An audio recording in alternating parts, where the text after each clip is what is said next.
Sir, principal గారు అందరూ అందుబాటులో ఉన్నారు. అందరికీ ధన్యవాదాలు. ముఖ్యంగా ఈరోజు నేను ఒక మంచి కార్యక్రమం మీద మీతో మాట్లాడడానికి వచ్చాను. మెయిన్ ఏంటంటే, ఇప్పుడు చూడండి, ఈ టైంలో ఇంత ఎండలు ఇంతకుముందు మేము ఎరగం. ఎంత చాలా వేడి ఉంది. దీనికి మెయిన్ కారణం ఏంది? రోజు రోజుకి అడవులు తగ్గిపోతున్నాయి, చెట్ల సంఖ్య తగ్గిపోతుంది. రకరకాల కారణాలతో మనం చెట్లను తగ్గించుకుంటున్నాం. మొన్న అనుకోకుండా నేను ఒక ఆర్టికల్ చూశాను. ఆర్టికల్లో ఆశ్చర్యం వేసింది నాకు. ఇప్పుడు గుండె ఆపరేషన్ చేసేటప్పుడు ఏం చేస్తారు తెలుసా? ఆ గుండెని తీసి పక్కన పెట్టే ముందర కృత్రిమంగా పనిచేసే ఒక గుండెని అక్కడ అమరుస్తారు. మన శరీరంలో రక్త ప్రసరణ జరిగేటట్టు ఒక కృత్రిమ గుండెని అమర్చి దాని తర్వాత రిపేర్ చేయాల్సిన గుండెకి ఏమేమి ట్రీట్మెంట్ చేయాలో చేసి మళ్ళీ సర్జరీ చేసి బైపాస్ సర్జరీ చేస్తారు. అలాగే ఈ చెట్లను కూడా కృత్రిమంగా ఒక చెట్టును తయారు చేశారు. ఆ చెట్టు తయారు చేస్తానికి ఎంత ఖర్చు అయింది తెలుసా? 45 lakhs. అంటే మన ఎదురుగా ఉండేటువంటి చెట్టు విలువ మనకు తెలియదు. ఈ సైజు ఒక మొక్కను తయారు చేయాలంటే 45 lakhs ఖర్చు అయింది. అదే ఒక పెద్ద చెట్టు అంటే 1 కోటి రూపాయలు అవుతుంది. ప్రభుత్వం, మన ప్రియతమ ప్రధానమంత్రి గారు ఒక పిలుపునిచ్చారు స్టూడెంట్స్కి. ఏక్ పేడ్ మాకే నామ్. ప్రతి ఒక్క విద్యార్థి వాళ్ళ తల్లిగారి మీద ప్రేమతో ఒక మొక్కను నాటండి అని. నేనేం చెప్తున్నానంటే, తల్లి ఎంత ఇంపార్టెంటో తండ్రి గారు కూడా అంతే ఇంపార్టెంట్. కాబట్టి ఒక మొక్క తండ్రి గారి పేరు మీద కూడా ఒక మొక్క నాటండి. అలాగే మీకు నచ్చిన టీచర్ మీద కూడా మొక్క నాటండి. మరి మీకు ఒక గ్రీన్ పాస్పోర్ట్స్ ప్రభుత్వం నుంచి వచ్చాయి. ఇప్పుడు మన కలెక్టర్ గారు అన్నట్టు పాస్పోర్ట్ చాలా ఇంపార్టెంట్, జాగ్రత్తగా పెట్టుకుంటారు. ఇప్పుడు మీకు ఇచ్చిన ఈ పాస్పోర్ట్ కూడా జాగ్రత్తగా 3 years క్యారీ చేయాలి. 3 years కాదు, లైఫ్ లాంగ్ మీతో పాటు ఈ పాస్పోర్ట్ క్యారీ కావాలి. ఎందుకు? ఎవరైనా అవార్డు ఇచ్చారు, భద్రంగా దాచిపెట్టుకుంటామా లేదా? నేను ఎప్పుడో 35 years బ్యాక్ రాజుగారు ఐఏఎస్గా ఉన్నప్పుడు నేను ఎలిమెంటరీ స్కూల్ టీచర్ని. రాత్రి బడి చెప్పాను. 10 మంది వాలంటీర్లు తీసుకుని ఒక కాలనీకి పోయి రాత్రులు చదువు చెప్పాను. 100 మంది నిరక్షరాస్యులు అక్షరాస్యులు చేశానని చెప్పేసి అప్పుడు ముఖ్యమంత్రి నేదురుమల్లి జనార్దన్ రెడ్డి గారి చేతుల మీదుగా అవార్డు ఇచ్చారు. మొన్న స్టేట్ అవార్డు తీసుకోవాలంటే ఆ సర్టిఫికేట్ ఉపయోగపడింది నాకు. 5 years back state best head మాస్టర్గా తీసుకున్నాను. కొన్ని స్వీట్ మెమోరీస్ లైఫ్ లాంగ్ ఉంటాయి. ఈ గ్రీన్ పాస్పోర్ట్ కూడా మీ స్కూల్స్కి ప్రతి ఒక్క స్టూడెంట్ కోసం ఒక గ్రీన్ పాస్పోర్ట్ ఇచ్చున్నాం. ఆ గ్రీన్ పాస్పోర్ట్ కూడా మీకు లైఫ్ లాంగ్ ఉపయోగపడుతుంది. ఎందుకు చెప్పండి? మీరు ఒక 3 మొక్కలు పెంచారనుకోండి, 1 కోటి రూపాయలు విలువ చేసే ఒక సొసైటీకి ఆక్సిజన్ తయారు చేసేటువంటి, కాలుష్యం తగ్గించేటువంటి చెట్లను సొసైటీకి ఇచ్చారు. ఆ చెట్టు వల్ల వచ్చే ప్రాణవాయువు మీరు ఒక్కరే పీల్చరు కదా, అందరూ పీలుస్తారా? సృష్టిలో ఉండే ప్రతి జీవి పీలుస్తుంది. కాబట్టి సొసైటీకి మీరు ఒక మంచి పని చేశారు. సొసైటీకి పనికి వచ్చేటట్టు ఒక గొప్ప పని చేశారు. కాబట్టి 3 years తర్వాత మీరు ఎన్ని సెంటీమీటర్లు, ఎన్ని అడుగులు ఆ చెట్టు పెరిగింది అవన్నీ రికార్డ్ చేసి మీరు ఆన్లైన్లో పంపిస్తే మన స్టేట్ ఎడ్యుకేషన్ మినిస్ట్రీ యంత్రాంగం నుంచి మీకు ఒక సర్టిఫికేట్ వస్తుంది. మిమ్మల్ని అప్రిషియేట్ చేస్తూ ఒక సర్టిఫికేట్ వస్తుంది. అది వాల్యుబుల్ అవుతుందా కాదా? కోట్ల విలువ చేసే 3 మొక్కలను మీరు పెంచారు, అది వాల్యుబుల్ అవుతుందా కాదా? కాబట్టి ఈ గ్రీన్ పాస్పోర్ట్ అనేది 10th class మార్క్ లిస్ట్ ఎంత ఇంపార్టెంట్, ఇది కూడా అంత ఇంపార్టెంట్. మీతో పాటు ఇది జర్నీ చేస్తుంది. కాబట్టి మనం ఖచ్చితంగా మొక్కల్ని పెంచాలి. పెంచాలా వద్దా? గట్టిగా చెప్పండి. Very good, thank you. అలాగే ఈరోజు ఒక ఆరుగురు గొప్ప వ్యక్తులు సంబంధించిన విశేషాలు నేను చెప్తాను. ఒకరు ఏంటంటే మన శాస్త్రవేత్తలు ఎందరో ఉంటారు. ప్రజాశాస్త్రవేత్త బిరుదు సంపాదించినటువంటి డాక్టర్ వై నాయుడమ్మ గారు అనేటువంటి ఒక శాస్త్రవేత్త మనకు మన దేశంలో ఎన్నో సేవా కార్యక్రమాలు చేశారు. ఆయన పాపం బాగా రేయింబౌళ్ళు దేశ సేవ చేసే క్రమంలో ఒక మీటింగ్ పోయి వస్తుంటే అట్లాంటిక్ మహాసముద్రం పైన 325 మందితో ఒక ఏరోప్లేన్ వస్తూ ఉంటే ఈ సిక్కు తీవ్రవాదులు బాంబు పెట్టి పేల్చేశారు. దాంట్లో చనిపోయారు ఆయన. చూడండి, మన దేశంలో దేశానికి ఉపయోగపడేటువంటి గొప్ప మేధావి అయినటువంటి ఒక శాస్త్రవేత్తను ఒక తీవ్రవాది ఆయన సంబంధించిన విచిత్రమైన తీవ్రవాద కోరికలతో మన శాస్త్రవేత్తనే బాంబు పెట్టి ఆ 325 మందిలో ఈయన ఉన్నాడని తెలియదు, కానీ ఈ తీవ్రవాద సంఘటనలో ఆయన చనిపోవడం జరిగింది. అలాగే మా చిన్నప్పుడు ఈ కవి సామ్రాట్ విశ్వనాథ సత్యనారాయణ ఈయనటువంటి గొప్ప కవుల గురించి మనం వాళ్ళు రాసిన పుస్తకాలు 1000 పడగలు రకరకాల పుస్తకాల గురించి మేము చదివి మాకు టీచర్లు చాలా గొప్పగా చెప్పేవారు. ఇప్పుడు రోజు రోజుకి వేగంగా టెక్నాలజీ పెరిగిపోయి ఇటువంటి కవుల గురించి మనం మాట్లాడుకోవడం తగ్గిపోయింది. ఆయనకు మన దేశం అత్యున్నత గౌరవమైన పద్మభూషణ్తో కూడా సత్కరించింది. ఆయన ఈ కవి సామ్రాట్ విశ్వనాథ సత్యనారాయణ కూడా పుట్టినరోజు. ఇవన్నీ మీరు ఎవరైతే నేను చెప్పిన విషయాలు గుర్తుపెట్టుకొని అన్నీ చెప్పారో వాళ్ళకు ప్రైజ్ ఇస్తాను. నేను మొదట దేని గురించి చెప్పాను? నేను మొక్కల గురించి చెప్పాను.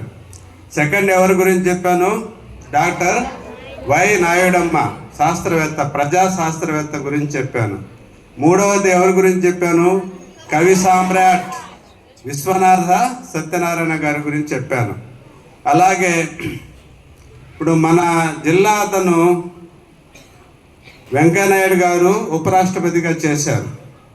అలాగే స్వాతంత్రం వచ్చిన కొత్తల్లో శ్రీ బీడి జెట్టి అంటే బసప్ప దానప్ప జట్టి అనే వ్యక్తి మన దేశానికి వైస్ ప్రెసిడెంట్గా పనిచేశారు. ఈయన అసాధారణ ఆలోచనలు కలిగిన సాధారణ వ్యక్తిగా పిలువబడతాడు. చూసేదానికి లేబర్ లాగా చాలా సింపుల్గా ఉంటాడు. ఆయన తెలివితేటల్లో చాలా గొప్పవి. ఏం పేరు ఆయన పేరు? శ్రీ బేడి జట్టి.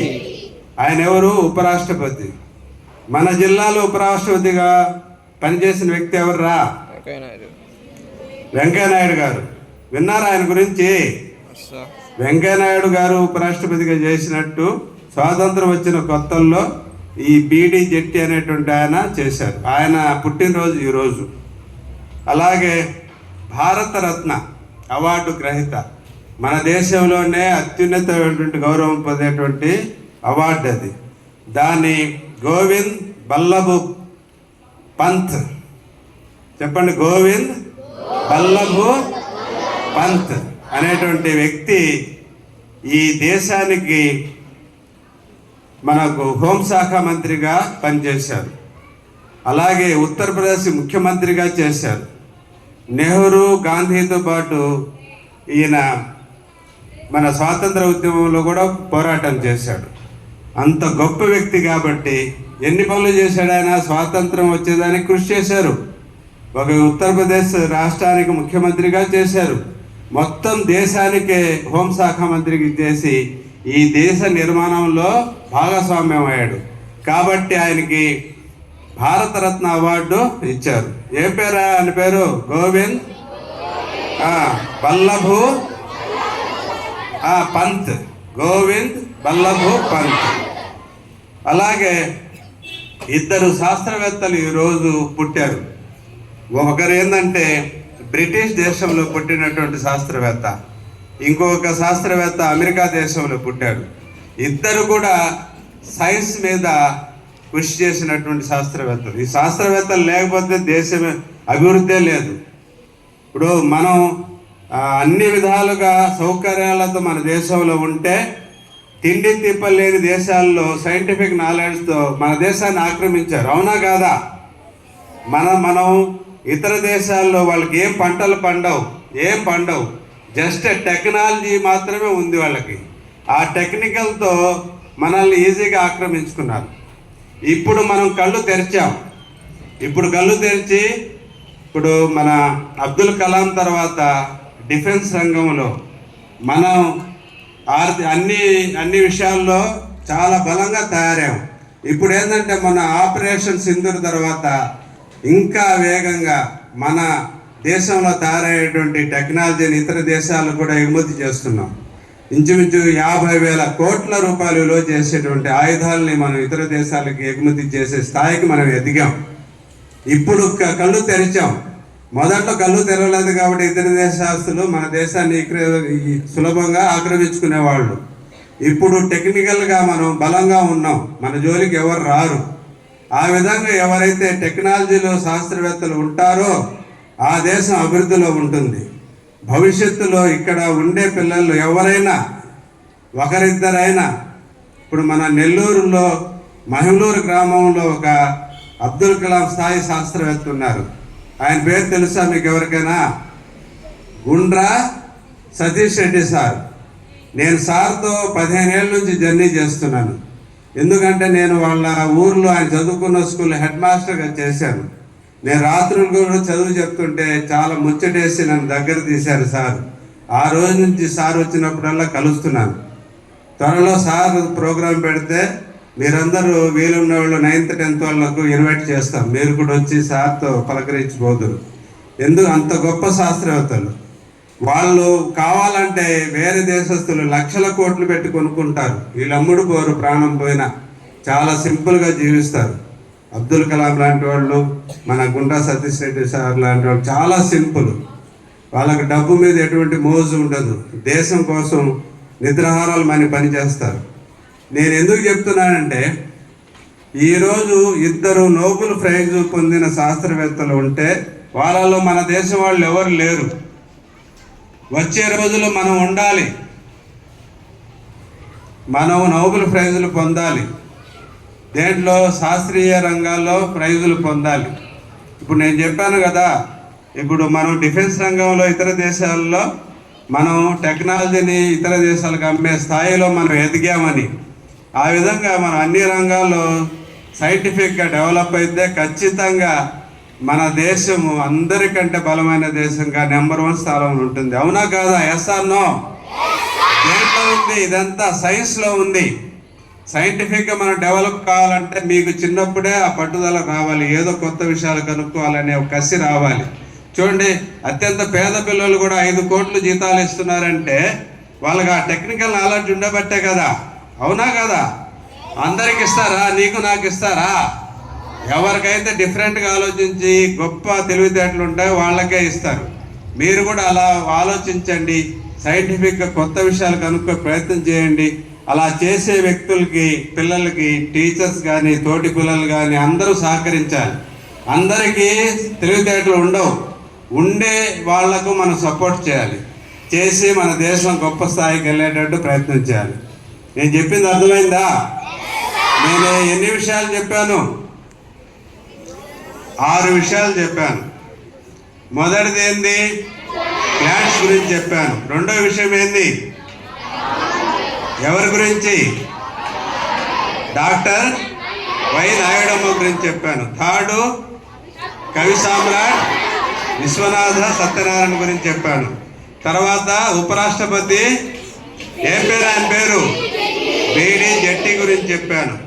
తర్వాత ఇంకో విషయం మర్చిపోయాను. ఒక ఆమె చాకలి ఐలమ్మ అని చెప్పేసి ఆమె వర్ధంతి. ఆమె చూడండి, ఆమె గురించి 2 మాటల్లో చెప్తాను, వినండి. ఒంటరి మహిళ. ఆమె కూతుర్ని పోరాటంలో మానవభంగం చేసి చాలా హింస పెడతారు. పాత రోజుల్లో ఎవరైనా అవమానం చేయాలంటే ఆడవాళ్ళని రేప్ చేస్తారు. ఆ క్రమంలో వాళ్ళ కూతుర్ని చాలా హరాస్ చేస్తారు. అయినా ఆమె రోకల్ బండ తీసుకొని 10 మందికి జవాబు చెప్పి వాళ్ళ ఇళ్ళ మీదకు సవాలు విసిరి ఆమె వెంట చాలామంది సైన్యంగా తారే 4,000 మంది చచ్చిపోయిన 10 లక్షల ఎకరాల భూమిని పేదలకు పంచిపెడుతుంది. కాబట్టి ఈరోజు ఆమెని మనం గుర్తు చేసుకుంటున్నాం. ఒక మహిళ పోరాటం చేసి 1-2 ఎకరాలు కాదు, 10 లక్షల ఎకరాలని పేదలకి తలా 1 ఎకరా లెక్కన 10 లక్షల మందికి పంపిణీ చేసింది. కాబట్టి ఈ చాకలి ఐలమ్మ గురించి ఈరోజు మనం గుర్తు చేసుకుంటున్నాం. ఎందుకు ఇవన్నీ చెప్తున్నానంటే, ఏ రోజైనా సరే ఈరోజు ఈ ముఖ్యమైన సంఘటనలు ఏంది వాళ్ళ గురించి మనం నేర్చుకుంటూ ఉంటే రేపు భవిష్యత్తులో మీరు ఎవరైనా కాంపిటేటివ్ ఎగ్జామ్స్ కానీ, ఐఏఎస్ కానీ, ఐపీఎస్ కానీ, లేదా దేనికైనా సరే దేనికైనా పోవాలంటే ఇటువంటి విస్తృతమైన నాలెడ్జ్ ఉండాలి. అది చిన్నప్పటి నుంచి అలవాటు చేసుకోవాలి. సరే, అర్థమైందా నేను చెప్పింది? కాబట్టి నేను చెప్పిన విషయాలు ఒకసారి జ్ఞాపకం చేసుకుని మీలో ఎవరైనా నేను ఇప్పుడు 10 నిమిషాలు మాట్లాడాను, కనీసం 1 మినిట్ అయినా నేను చెప్పిన విషయాలు ఒకసారి చెప్తారా వచ్చి? నేను ఇక్కడ మీ దగ్గర నిలబడింది ఊరికనే టైంపాస్ కోసం కాదు. ఈ విన్న పిల్లకాయలు కనీసం ఒకరిద్దరికైనా నేను చెప్పింది అర్థమై మళ్ళా మైక్ తీసుకుని మాట్లాడతారని. మాట్లాడతారు ఎవరన్నా? నేను చెప్పింది గుర్తుందా? ఇప్పుడు ఫస్ట్ దేని గురించి చెప్పాను? మొక్కల గురించి చెప్పాను. రెండో దేని గురించి చెప్పాను? ఒక సైంటిస్టు, ప్రజా సైంటిస్టు, ఏ పేరు ఆయన పేరు? డాక్టర్ వై నాయుడమ్మ గురించి చెప్పాను. థర్డ్ ఎవరి గురించి చెప్పాను? కవి సామ్రాట్ విశ్వనాథ సత్యనారాయణ. ఫోర్త్ ఎవరి గురించి చెప్పాను? ఆ తర్వాత ఎవరి గురించి చెప్పాను? చాకలి ఐలమ్మ. తర్వాత 2 శాస్త్రవేత్తలు, ఒకరు బ్రిటిష్ శాస్త్రవేత్త, ఒకటే అమెరికన్ శాస్త్రవేత్త. వాళ్ళిద్దరు ఏం చేశారు? దేంట్లో? భౌతిక శాస్త్రంలో నోబెల్ ప్రైజ్ని పొందారు. అర్థమైందా? వాళ్ళు ఆ రోజుల్లో ఆ విధంగా చేయబట్టే మనకు ఇప్పుడు సైన్స్ వల్ల ఇన్ని సౌకర్యాలు వచ్చాయి. లేకపోతే రావు. కొత్త విషయాలు కనుక్కోకపోతే సౌకర్యాలు పెరుగుతాయా? రావు. ఇప్పుడు అందరికీ ఇంకోసారి మీకు అందరికి శుభాశీస్సులు తెలియజేస్తూ, మీరు ఇలాగే కొత్త విషయాలు నేర్చుకుంటూ, తెలియని విషయాలు నేర్చుకుంటూ, తెలియని విషయాలు అడుగుతూ ప్రశ్నించాలి. ఇదేంది, అదేంది, ఇది నాకు అర్థం కాలేదు, అది నాకు అర్థం కాలేదని అడగాలి. ప్రశ్నించడంలోనే విజ్ఞానం ఉంటుంది. కాబట్టి మీరు టెక్నికల్గా గొప్ప వ్యక్తులుగా మారి మీ స్కూల్కి, మీ తల్లిదండ్రులకి, తర్వాత మీ ఏరియాకు, మీ జిల్లాకు మంచి పేరు. ఇప్పుడు మనం సతీష్ రెడ్డి గారి నుంచి గుర్తు చేసుకున్నామా లేదా? మారుమూల గ్రామంలో పుట్టారు. ప్రపంచంలో చాలామంది ఆయన గుర్తు చేసుకుంటున్నారు. ఎందుకు? చాలా విషయాలు, కొత్త విషయాలు కనుక్కున్నారు. కోవిడ్ టైంలో 2G మెడిసిన్ కనుక్కున్నారు వాళ్ళు. అసలు ఒక రోజులోనే 10,000 పడకల హాస్పిటల్ నిర్మించారు.